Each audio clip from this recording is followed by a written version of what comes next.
অবশেষে মুখ খুললেন সেই মেয়ের মা। সম্প্রতি ভাইরাল হওয়া ঘটনাকে কেন্দ্র করে তিনি আবেগঘন প্রতিক্রিয়া জানিয়েছেন। তার দাবি, একটি ভিডিও বা কিছু মুহূর্তের জন্য একজন মেয়েকে নিয়ে এত আলোচনা হওয়া উচিত নয়।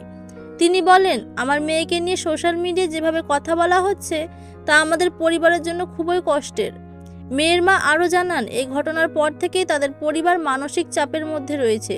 প্রতিবেশী থেকে শুরু করে আত্মীয় স্বজন সবাই নানা প্রশ্ন করছেন। তিনি বলেন, সত্যটা না জেনে কেউ যেন আমার মেয়েকে বিচার না করে। একটি ভাইরাল ভিডিওর পেছনে বাস্তবতা অনেক সময় মানুষ জানে না। এদিকে শফিককে ঘিরেও নানা অভিযোগ ও আলোচনা চলছে। তবে মেয়ের মা বলেন, তিনি চান পুরো বিষয়টি শান্তভাবে দেখা হোক এবং কোনো ভুল তথ্য ছড়ানো না হোক। তার মতে, সোশ্যাল মিডিয়ায় গুজব ছড়ালে ক্ষতি হয় সাধারণ মানুষেরই। বর্তমানে এই ঘটনাকে ঘিরে এলাকায় এবং অনলাইনে ব্যাপক আলোচনা চলছে। কে ঠিক কে ভুল সেটা নিয়ে চলছে নানা মতামত। তবে মেয়ের মায়ের একটাই অনুরোধ, কারো সম্মান নষ্ট হয় এমন কোনো কথা বা তথ্য যাচাই ছাড়া ছাড়াবেন না। ঘটনার পরবর্তী আপডেট পেতে আমাদের সঙ্গেই থাকুন। যদি আপনি আমাদের চ্যানেলে নতুন হয়ে থাকেন তাহলে দয়া করে সাবস্ক্রাইব করুন। আর এই বিষয়টি নিয়ে আপনার মতামত কমেন্টে অবশ্যই জানান। ধন্যবাদ।